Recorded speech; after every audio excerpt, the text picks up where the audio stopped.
The city of Los Angeles is once again at the center of nationwide headlines as protests continue to swell across its streets. On June 10th, authorities imposed a strict curfew for parts of downtown LA in an attempt to contain the unrest. The emergency order was signed by Los Angeles Mayor Karen Bass, with citywide alerts flashing on mobile phones, warning residents that a curfew would be in effect from 8 p.m. to 6 a.m.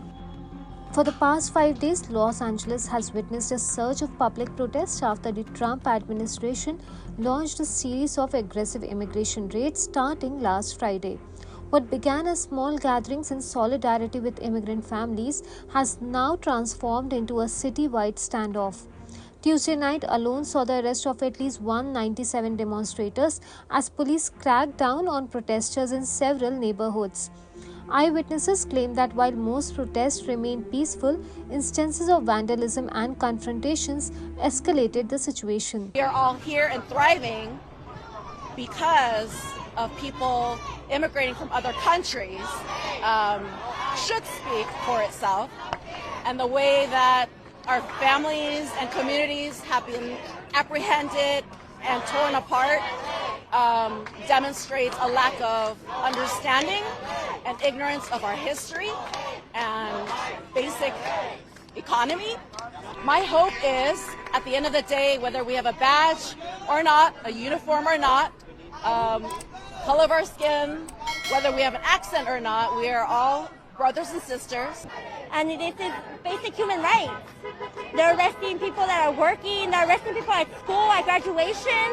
That's sad and it's heartbreaking. We don't feel safe. We're standing up for the children that can't stand up for themselves or their parents. We need immigrant workers in this city really badly.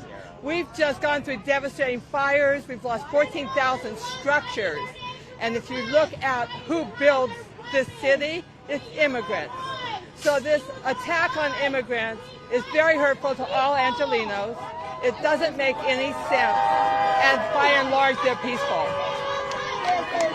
All he cares about is creating chaos, creating violence amongst people, and division. Criticism against the federal government has also grown sharper.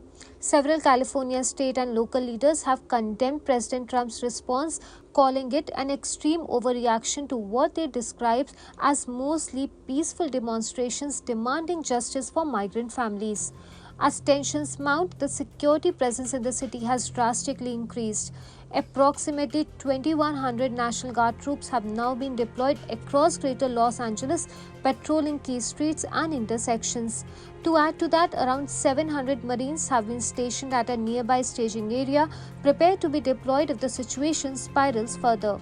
For now, Los Angeles stands at a critical crossroads between voices demanding justice and the growing shadow of militarized enforcement. With curfews in place, a heavy security presence on the ground, and the protests showing no signs of slowing, the next few days will be crucial in determining which direction this story takes.